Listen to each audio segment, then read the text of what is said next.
Hey, this is Brett. Welcome to the video I never wanted to make. In March, Google released a core update to reduce unhelpful content by 40%, destroying my 10-year-old website's traffic and income along with it. These weren't tiny little niche sites making $500 a month either. These two properties made more than $400,000 last year and got more than 1 million page views every single month. And here's the proof. On March 9th, website number one is hit a decline from 16,000 daily organic clicks to just 9,000. But the pain doesn't end there. The knockout punch lands on March 21st when I receive a manual penalty from Google saying my website has thin content with little or no added value. I immediately freefall to 200 clicks per day. To make matters worse, my second website lost half its organic traffic, and I'm expecting more declines from here. In this video, I share the URLs of these two websites, where I went wrong, and the lessons you can learn from my cautionary tale. I've also added an annotation for this video below so you can jump straight to the details about my website getting wiped out if that's what you want to do. Otherwise, I'll share details like the type of content I was publishing and all the way back to how I got started. Yeah, I think that pretty much covers it. Please hit the like and subscribe button to help warn other small creators so they can learn from my mistakes, and let's get straight into it. This story begins back in 2013. My life was a lot different back then. It was pre-marriage, pre-kids, and hey, I didn't even own an iPhone yet. Can you believe it? The internet was a very different place too. When I went to Google to learn how to start a food truck business, I was surprised to find out there was almost no information about the topic that was super popular at the time, with the Great Food Truck Race being the highest rated show on cable television. This is when I had my light bulb moment. My idea was to document the process of starting a food truck business and publish the information on a website so others could learn from it. My goal was to create the ultimate resource for starting a food truck.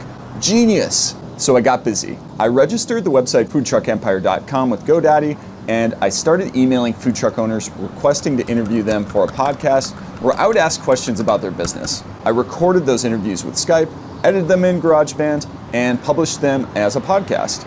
I also would write a blog post summarizing the tips from each interview, like this one I did right here with a kettle corn vendor. This podcast had more than 150 episodes by the time I stopped recording. So I continued following this exact same process from 2013 until about 2017.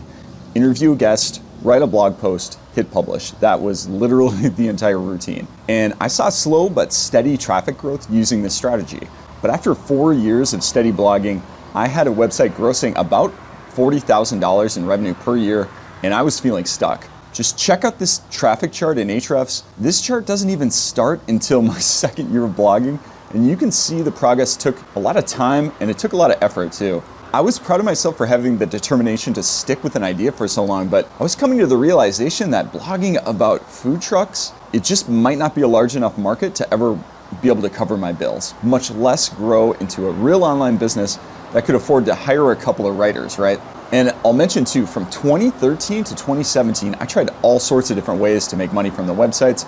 I published $14 ebooks, joined AdSense, sold display advertising, begged for sponsors, did consulting, launched membership site, and sold a $297 food truck course that ended up making up about half the revenue for the site. Everything I tried, it did work out to a certain degree, but it was never enough to really build a business around. And the other thing too that people don't mention about online businesses is there's still expenses. There's website hosting, podcast hosting, there's taxes. And I'd realized that I built a little website in a niche industry that was able to net me a couple extra grand a month on the side, and I debated whether or not to sell or keep the site. Then in 2018, I decided to try one more thing. I heard about a company called AdThrive on a popular food blog. AdThrive is now called Raptive, and it helps bloggers make money by publishing ads on their website, basically. Now, when I joined AdThrive, it changed the game for me pretty much overnight. I was immediately able to start making an extra $2,000-$3,000 a month on ads right away, and I finally had a way to make consistent money online with a website.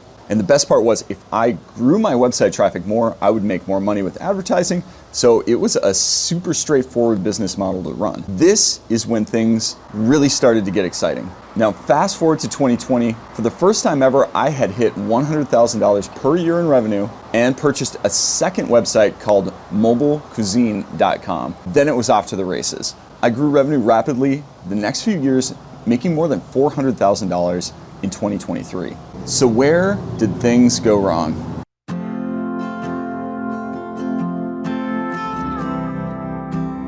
While we can never be 100% sure, what Google is up to, I think I know the reasons Google stopped liking my websites after all these years. But first, I do want to address the speculation that this Google update is only wiping out AI-based websites, because I haven't used much AI at all to produce content.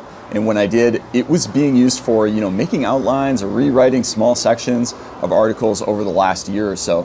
You've got to remember, I've been running these websites for more than a decade, and most of my time blogging so far, AI tools, as we know them anyways, they just have not been around.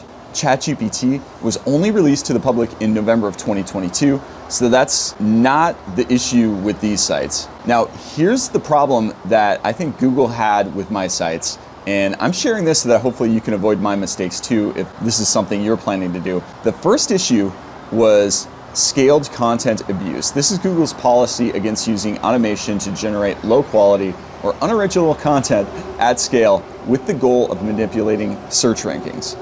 So let's talk about how a post can go from super helpful one year to unoriginal just a few years later. Let me explain. So back in 2020, this article about hot dog business name ideas would have been really helpful to someone who needed help naming their business. A human could maybe come up with 100 name ideas in an hour of writing for this type of business. So, if you were going to start a hot dog stand, this could be really helpful to help you brainstorm. Now, fast forward to 2024, this sort of post is not really helpful or that unique anymore. I can go to ChatGPT and ask for literally hundreds of really good hot dog stand name ideas and get them in under a minute. Google also gives you name ideas right in their search results like this. Of course, Google definitely has the ability to create name ideas like ChatGPT too, and I can see them doing that in the future and adding them to the search results. So here is an example of how a few years ago is a very time-consuming piece of content to write became very unoriginal and not super unique just a few years later, thanks to AI. Here's another reason I believe my sites got hit. I also went outside my original intent or topic of my sites. So for example, I had posts about trailer park name ideas and town name ideas that didn't have much of a direct tie into the food truck industry. I probably published around 200-300 posts in this theme over the years that could contribute to being viewed as scaled content, even though there was not AI used to produce them or anything like that. Interestingly, what's showing up in the results right now for these business name search results is no better, and in some cases, it's a lot worse than what I had published. And let's face it, most of it is AI produced now. The other problem with my sites is the branding. Remember how I said there wasn't enough search volume to support a real business website in the food truck industry alone? So I would have loved to just focused on telling the stories of food truck owners, food entrepreneurs. This was literally the original intent and exactly what I did for the first few years running these blogs. But I realized that if I ever wanted to make more than a couple grand a month, I needed to cast a wider net, frankly, and be able to get more search traffic to make more money with display advertising. In a different niche, like real estate as an example, I could stay smaller and have sold, $2,000 courses to my visitors and made a lot more money with a lot less traffic. But the food truck market, it's just a different industry. It's a tiny industry. You can make some money selling food truck courses, but people aren't going to pay for high ticket courses in this particular market. In short, I learned the market you pick can have a really big impact on how much money you're able to make. So choose wisely. Now, thanks for making it this far in the video, and if you've made it this far, please hit the like button to let more people know about it. Next, I'm gonna share my biggest takeaways from my decade of blogging that I think is gonna help you out, and I'm also gonna fill you in on what's next for me. Now, here are two more important lessons for any creator making money on YouTube, Instagram, or a website. And the lesson is, having multiple streams of income is extremely important. For example, you might be blowing up on TikTok right now. Awesome, good for you. Keep doing what you're doing and make hay while you can. But also know that TikTok could change their algorithm or get literally banned in the United States due to new laws wiping out your income overnight. For me, I had developed multiple sources of income, but they were all reliant on one traffic source, being Google. Once that traffic source turned off, my business was toast. Fortunately for me, I remained employed this entire time, largely because I knew I was at risk of an update like this. I've seen it happen so many times before with others, and I knew it could happen to me too. Since I still have a job, I can scrape by for a while I figure out my next thing. Basically, it just buys me time so I don't need to jump into a situation or work at a crappy job just because I need money right now. And this isn't financial advice, but when you start making money on your business, I also suggest putting some of it into savings or other type of investment. I was able to do this to a certain extent between dividend stocks and high interest savings account. I make about $1,000 a month passively right now. And if I needed to, I could use this passive income stream to pay for bills. I don't want to do this, but it is an option if it's something we've got to do. So, what's next for me? I'm not going to sugarcoat this. The past month has been really rough. Some days are better than others. Since I've been blogging for more than 10 years, part of my identity is being a blogger, right? It's what I'm supposed to be good at. I feel kind of like a college athlete who spends years getting really good at a sport, has success, only to graduate to get a job selling life insurance or something. What I mean by that is all of a sudden the thing you spent so many years working at, being recognized for, it suddenly just doesn't matter anymore. The thing that made you special is gone. I've also had doubt, worry creep in that I haven't felt in a while. In my first 3 years blogging, I basically made no money. I just put my head down, put in a lot of hours, and had to believe that something eventually was going to work out.